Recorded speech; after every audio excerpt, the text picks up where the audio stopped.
หาลังเทือก็คิดอยากสมน้ำหน้าเจ้าของอยู่ดอกอยู่บ่อยู่ก็มักเฮ็ดให้เจ้าของเมื่อยน้ำอยากมีบ้านเมื่อยน้ำอยากมีรถเมื่อยน้ำหาแนวใส่ปากใส่ท้องเมียน้ำหาเงินใส่หนี้คันมื้อใดคิดว่าสิเศร้าเมื่อยก็ย่านเจ้าของอดตายคันตายไปแล้วก็ย่านผีหลอก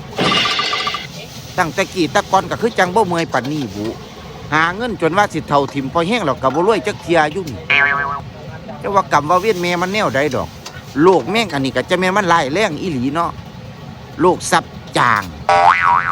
บ่อยากเป็นประเด็กก็คุ้มให้กันเป็นอยู่นี่อันผู้รวยว่าสันก็รวยเป็นตะงึดอันผู้ทุกข์ว่าสันก็ทุกข์จนว่าขี้สิบ่มีเหี่ยออกจากดากโอ้เว้ามาแล้วก็เหลียใจสมัยเป็นเด็กน้อยก็คือบ่เมื่อยจังซี่บุคือมวนตายมันเถบุ